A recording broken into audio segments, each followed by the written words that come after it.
Guys, so today I have a list of all of the trucks, cars, motorcycles, buggies, and everything that I've owned over the course of my lifetime. There are 27 titled vehicles, but 32 vehicles overall. So some things I kind of count as a vehicle, some things I don't. So my first car was technically 3. Me and my dad had came up with an agreement that we were going to build me a Camaro for my first car. He had his 69, and he wanted to get me a Camaro for my first car. The story all begins with a 1983 Chevy Camaro. This old thing had been sitting in a steel yard for 20 plus years, and my dad found it and talked to the steel yard guy and said, "Hey, how much you want for the Camaro?" The guy's like, "Come take it. It's been here for 20 plus years." So it was sun rotted. It was terrible condition. Like the only thing redeemable about this Camaro was that it had a straight body. Now when we got there to come pick it up, my dad had his Duramax and like a 24-foot long flatbed that we were going to put it on, but we didn't have the key to it. And so as we're taking it out of there, here's like little old 14-year-old me sitting in this car, and my dad starts pulling it out with a chain, and it starts going directly towards this concrete barrier, and he realizes this is happening and immediately steps on the gas, slams it, and what happens is he was hoping to turn the car so it would miss the concrete barrier, and instead it just blasted right into this concrete barrier and destroyed it. So it messed up the front bumper, quarter panels, and all that. So we brought it home, and with that damage, we ended up buying another Camaro, a 1985 Camaro for $500. And my dad just told me, go do it yourself. And so 14-year-old me hopped on that 85 Camaro, took the front bumper off, the quarter panels, and swapped them all out. We had to tweak with the injectors and the throttle body and all that to get it to run. So I got to drive this car like twice around our little town, and until the bad gas got into the motor and killed the motor.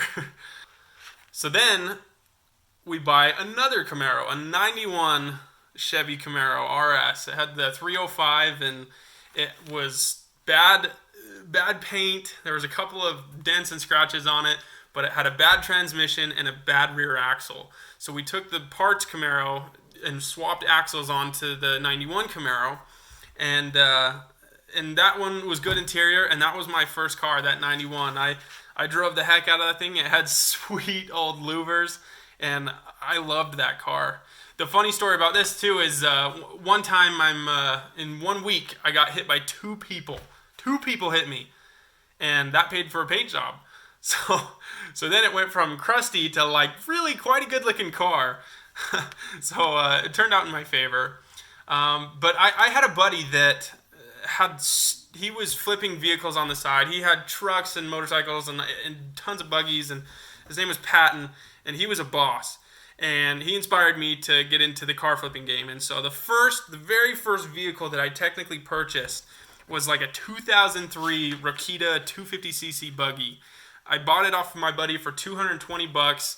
It had a 3-wheeler motor in it, and it never ran. I ended up trading it to a guy for a 1991 Honda XR200, and that motorcycle was where I kind of like learned motorcycles. It came with a parts bike too. I don't really count the parts bike as getting one. But it was old, it was crusty, the rear fender was completely missing, and it was just a crusty, beat up old motorcycle. I ended up selling that motorcycle to my buddy Pat for $500, so I made $300 there. And then I bought a 1993 Kawasaki KX 125 2-stroke, drove that around a little bit, didn't like it too much. I wasn't a huge fan of the 2-stroke, so sold that for $500, didn't make any money there. And then I bought a 1990 Yamaha Radian 600 for $900, and I loved that bike. I really did. It was a perfect starter street bike. Enough power that I had fun with it, and it was still quick, but not too much. But then one day I'm driving this, and an R6 comes hauling ass past me, and I tried to keep up. I got pinned out, I think at 112 on this little Radian, And I was like, I need a bigger bike. And so I sold that for $1,200, made some profit, and I bought a 1989 FZR 1000 X-Up. Now this thing was freaking cool. Back in the day, it was called a super bike. It was red, white, and blue, America as heck, and it was fast. We had to, like, if I remember right, the fuel pump went out on it. It was like $600 to replace a freaking fuel pump. No. We bought just a regular old fuel pump, and then we bought a fuel pressure regulator that was just cheap from Napa, and that got it to run. And that thing was fast as heck. That was the fastest bike I ever had, actually. That thing would go 180 miles an hour. I did that once, and it was horrifying because I thought there was like a vortex tunnel behind my back, and I thought it was going to suck me off the bike. That thing was crazy. So the FZR 1000 is where my first big ticket came in. On my way home from work one day, I was swerving in and out of construction cones like an idiot. I was sitting on the gas tank. I was letting go of the handlebars and cracking my back. And at one point, somebody was doing something stupid, and I flipped them off. And the whole time, little did I know, some little old lady was recording me on her phone. And she turned me into the police. And then a police officer came to my house and just said, "Hey, is this you?" And yeah, it is. She's like, "Well, here's your ticket," and gave me a reckless driving ticket. And so that was a pretty hefty fine. That was the first experience I had with running with the law. And so because of that ticket, it was like a $600-800 ticket or something like that. And so I sold the bike for $1,200, whatever, just to pay for that ticket. And then the next bike I bought was a 1989 Kawasaki 250 KLR.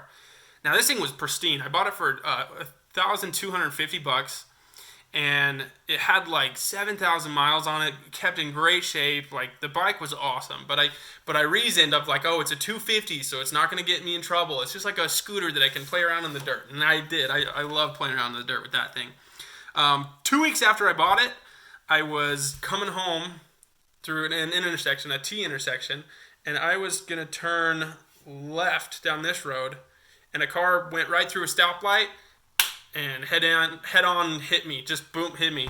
And I just fell over on my bike, or no, I fell over on the street onto my backpack, slid ways, and the bike was totaled. I had some scratches on my legs, but I was fine.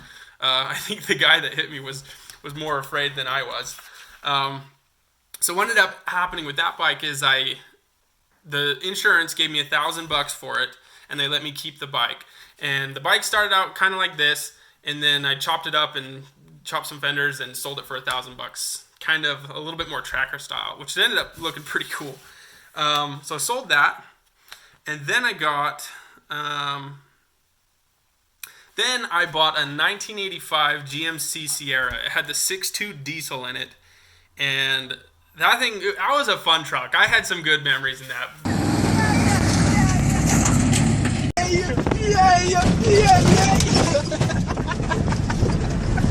Dinking around with my little brother, and the only thing with this truck, so it got 20 miles to the gallon for one of those old square bodies. That was awesome because it was the diesel, but it ate up so many starters and so many batteries. It was ridiculous. I don't think I ever figured out the glow plugs, and that was why it had such a hard time starting.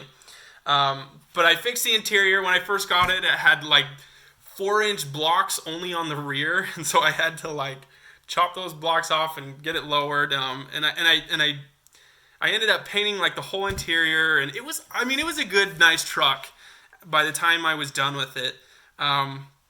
And I've seen Craigslist posts around town of it recently, and like selling like an old trailer and stuff like that. And so it's nice to know that it went to a good home that's getting put to use.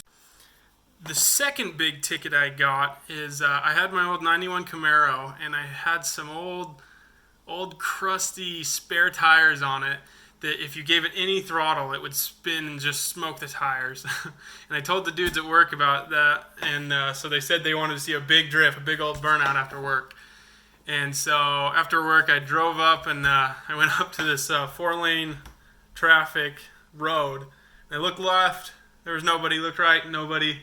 And so I just did a big smoky donut right there across 4 lanes of traffic. And little did I know, 200 yards down the road, a cop was pulling out and like just watched me do the donut and gave me another reckless driving ticket. So that's where that one sold. And I ended up selling. That kind of sparked what my getting rid of the '91 Camaro. My buddy offered me up $2,500 for it, and I sold it. I regret it. I absolutely regret it. That's like one of the only cars that I wish I would have kept. But I sold it. At this point in my life, I needed to start traveling for work, and so I needed a gas efficient, because my Camaro got 20 miles to the gallon. Truck now, that's not, it could barely go 65. And so I traded the old 6.2 diesel for the riciest 1991 Honda Civic EF hatch. This thing was so ricer. It was as ricey as it get. It had a purple engine bay and a removable steering wheel, and it had camber, and it had the fart can pipe exhaust, and like it was all relatively well done. Oh yeah, and it had racing seats. Like it was rice. I had this thing for 2 weeks before I was like, I can't do this. I can't do it. And so I ended up selling that for $2,000. But then I was like, I'm gonna do the responsible adult thing, and I went into debt for a 2000 Honda Accord, and I hated it. It was awful. The car payments were $100, but because I had that reckless driving ticket, insurance was $400 a month, and I didn't know that was going to happen. And so I'm in this car like, oh my gosh, and it just sucked me dry of all my money, of all my funds. Like it was awful. I hated it. So I ended up selling that for $2,700 after I got in a small fender accident, and I got my license taken away for a month because of that. So after that, I was broke. I didn't have a car, and I didn't have a car for like a couple months. And then the house that I was living in, one of the neighbors had this old 94 Infiniti G20. Now, it's not one of these G20s. It looks like this. And they were moving, needed to get rid of it. And so they sold it to me for $200. And I drove that for a couple months, and it was a good little car. I got nothing bad to say for it. But then the next car was a 1995 Dodge Dakota. I was helping somebody move, and they had this old truck that didn't run, and they were like, and I asked them, I was like, can I buy this off you? How much? And ended up buying it off them for $500.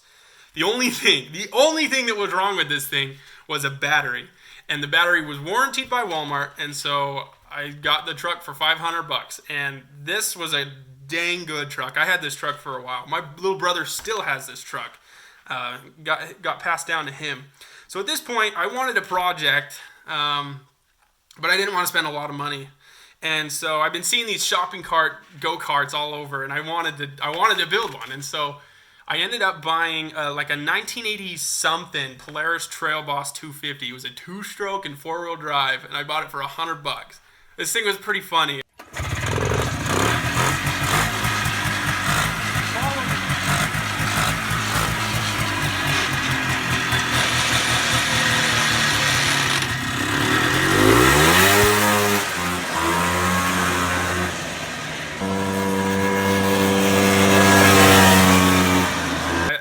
But the same day I bought it, I had it stripped down to nothing.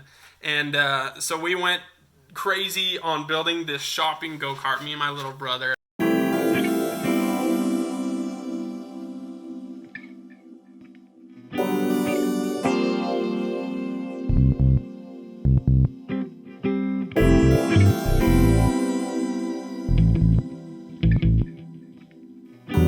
And about the most amount of driving this thing ever did was this video.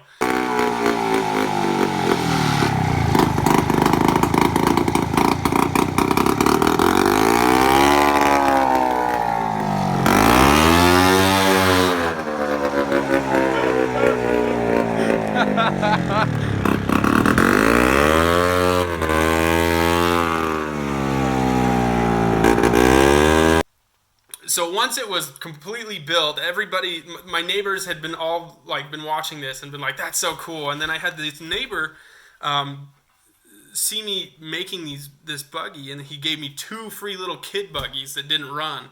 And both of them just need like a carb clean, a battery, whatever. And I got them both running, and they were a hoot. I made a video out of the one that was fun.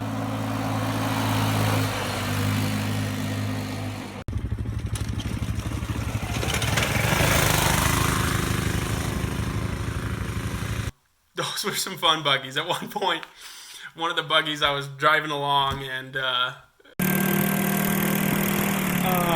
whoops.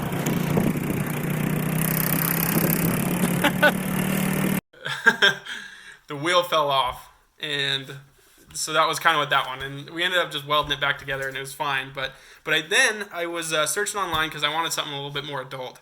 So I then found this ad for this 2001 Honda EX400. Again, beat to heck. But the guy ended up trading me those 2 little kid buggies that I got for free for this Honda EX400. And that was a huge trade up. I was hyped as heck, and I ended up doing a lot of things with that bike. I recovered the seats and polished up the plastics and fixed the light and things like that. And I made it a good bike, and it was a good bike. I liked that bike a lot. Ended up selling that for $1,500 plus an old rifle. So at this point, me and all my friends decided that we wanted to build a bike.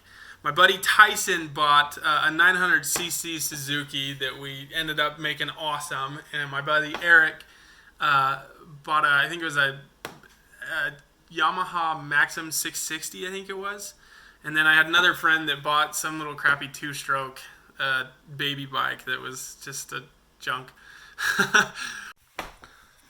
So when my dad was younger, he had a 1985 Honda Magna, and it was one of those V4 muscle bikes that are just freaking cool. They're just powerhouses. They've got like 100 plus horsepower. They're awesome. And so I knew about muscle bikes, and so the bike that I wanted to build and that I found was this $500 Suzuki Madura, which was a Magna competitor. Little did I know, though, that they built like a less than 2,000 of these things. This was a super rare bike, and it was beat to heck. Oh my gosh, it had just been left in the rain. Everything was rusty. Everything was hammered. Everything was sun faded. And so I ended up building this bike from the ground up. We did paint.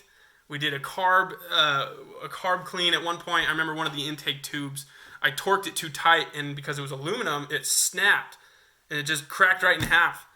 And I had to learn how to weld aluminum right then to fix it, and I ended up fixing it. But that thing was a powerhouse. When I finally got it running, it would do all the burnouts, all the rolling burnouts that were just. It was awesome. It was a powerhouse. I really liked that bike.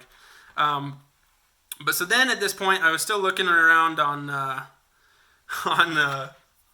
Craigslist, and I ended up finding this sand rail with a bullet bike motor in it. It had an old Yamaha FJ 1100, and it was freaking cool. I bought it for $300, and this is the one project that I just slapped myself in the face. Like, I should have built that thing. Ended up doing nothing with it. It just sat in my yard. I tried to work on it several times, but the motor I think it was toast. Ended up selling that for like $500. So I also got a free forklift. That was random. But then I was looking around, and I found this 2001 Chevy Silverado 1500. The guy said the transmission was toast, and he wanted $450 for it. And I talked him down to $300. And I showed up. I started driving the truck. The truck runs, drives, and shifts. It's fine. Like, it runs and drives, but it was making this horrible noise, this horrible gear. It was like the scariest noise. You never want to hear that noise. And so I took a risk, and I bought it. Took it home, drove it home, and I took a wheel off and was inspecting the brakes because that's where this noise was coming from. And the dude had never changed the brakes, and so the rotor was gone. The half of it was completely gone, and so it cost me $40 to fix that truck. And at that point, it was a perfectly working truck. The front bumper was messed up, and I ended up just taking a chain and yanking that out and straightening it out, and that turned into a pretty cool little stormtrooper truck. I loved that truck. I drove that for a while. I remember though, at one point I had to haul a horse trailer full of like wedding stuff, like a couple miles, like 30 minutes away, and this poor truck, I had it just because it only had the little V6 in it, and after that it didn't start, but then it started and it was okay, and I was like, I'm gonna get rid of this truck. So then at this point, this is when I found my 2000 GMC Sierra, and I love that truck. I've got a video on it on my YouTube channel. Check it out. That'll tell that whole story. But right around that same time, so at this point, I've got 3 trucks, and I ended up selling the Dodge Dakota to my parents for like $1,500. So I made like $1,000 on that one. And then I had the shopping cart for a long time, but it just kind of sat there, and then I finally was like, okay, nobody's going to take this. So I found a guy to trade me a mini bike for it.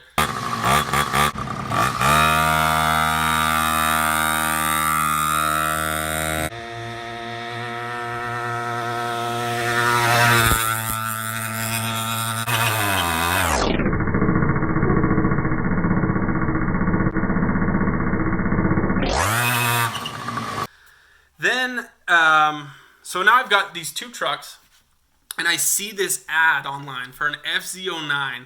Guy wants $7,000, but he's willing to trade for a truck. And so I got my little white V6 truck, and I propositioned. I was like, hey, do you want this truck? I'll trade you. He's like, sure, let's do it. So I ended up trading him this $300 truck, plus $800 on top. So that was what made him feel good. Straight across for this FZ09, and this thing was freaking sweet. It had, I think it had 4,000 miles on it. It was in perfect shape. The only crazy thing is he had put like these chrome Bluetooth speakers all over. There was 4 speakers on this thing, and it looked ridiculous. But this bike was freaking awesome. I loved this bike. Me and my buddy who built the Suzuki, he built his up pretty cool. It turned into this awesome cafe racer that had the light bar on the back. We chopped the frame. We dropped the handlebars. It was a sweet bike. We chopped the exhaust, and we relocated the key. It was a cool bike. But so me and him, we worked together, and we ended up just daily and driving these bikes, and it was a life. I freaking loved driving that. And then at one point, so now the next vehicle I bought was a 2007 BMW 750 Li. I shouldn't have bought this. The guy was shady as heck. He was just trying to stiff a bank, and I probably could have sold it for parts, but I ended up selling it back to him for like $600 because it was just, that was scary. So got rid of that. But then I had all this junk, and I ended up just being like, I've got too much junk, and I need to sell it all. So I sold everything except for the motorcycle and the 2000 GMC Sierra. At that point, I had some money saved up, and I found this 1998 Trans Am, black Trans Am, for $3,000 in Vegas. And we got there, and the dude was it was a crack house. It was horrifying to go there. The car seemed in decent shape, I guess, 150,000 miles. And so we ended up buying it. We took it home. It needed a fuel pump to run. So once the fuel pump was done, it was running, and it was fun as heck. I freaking loved that car. We ended up putting headers on it. It had exhaust. It had Borla exhaust too.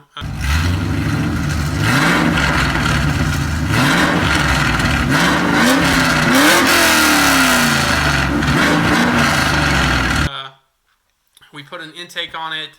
I buffed the paint, so it went from this like gritty sandpaper to this like super clean, super fresh black that was really good looking. And that thing was awesome. So then at this point, I just have this dream team. I've got the GMC Sierra, the Trans Am, and the super fast FZ09 that would do 80-mile-an-hour wheelies. It was perfect. It was the dream setup. And then tragedy struck. One day on my way home, I was driving the FZ09, the bike, and I hit a corner going, I was turning off of a 65 and I was probably going maybe 75, 80 miles an hour, and I hit this turn going way, way, way too fast. And about halfway through the turn, I realized I was going way too fast, and I put on my rear brake, and my rear brake hit some gravel, and it locked up.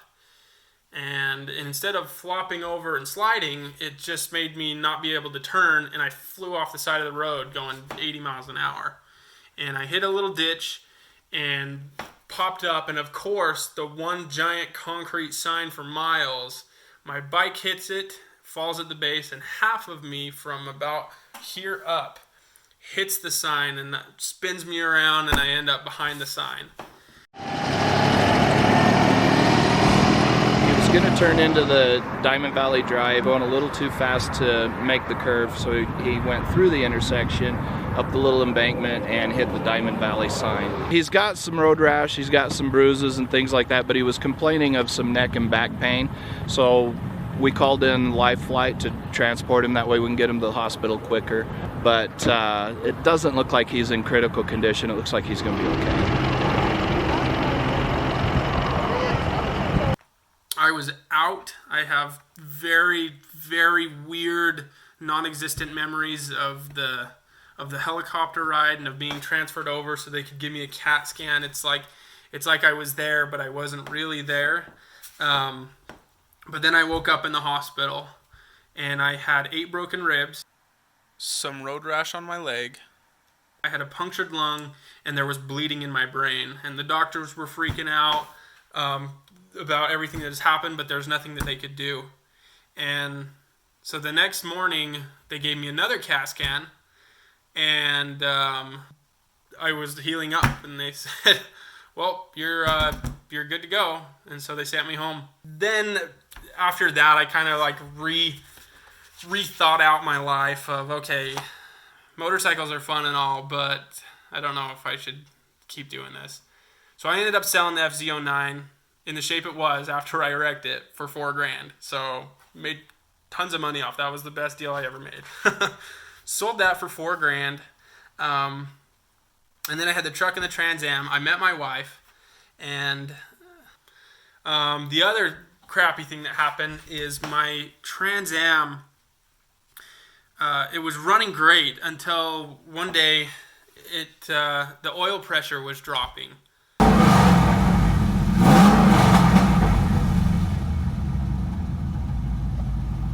Then it goes down, down, down. That's pretty freaking low. And it got to the point where it was no oil pressure, and it started making clicking and scary noises, like motor ticks. And that it kept getting worse and worse and worse the more I would drive it. And so finally we got to the point where I said, all right, we got to pull the motor, because to change out whatever, either the motor's toast, or we got to see what the main bearings look like, or things like that. And so in the process of pulling this motor, I smashed my face with a sledgehammer. That's not good. Oh, screw cars. And that was an experience. And that's why I've got this scar right here, if you can see it.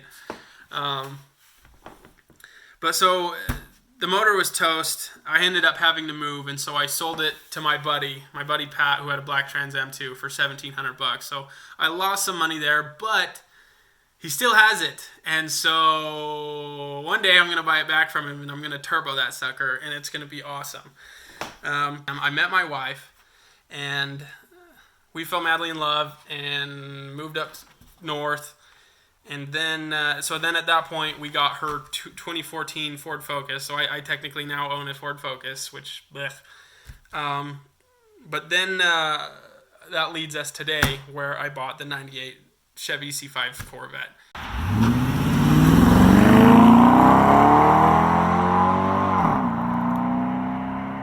And I love the Vet, and that's where we're starting.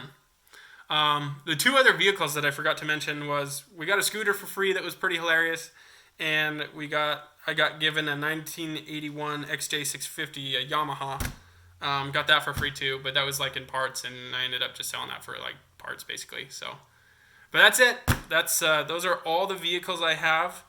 So I counted up the numbers, and the amount of money I made flipping vehicles, having fun, buying motorcycles, trucks, and buggies, I ended up making $10,550. Now, there was a few times when I had to cheap out and sell something I bought for less, and there was $2,600 of loss when that happened. And so technically I net made $7,950. Now this is including repairs or anything of that nature, or modifications or things like that. But most people spend at least $10,000 on one vehicle, not to mention making 10 grand on 32. So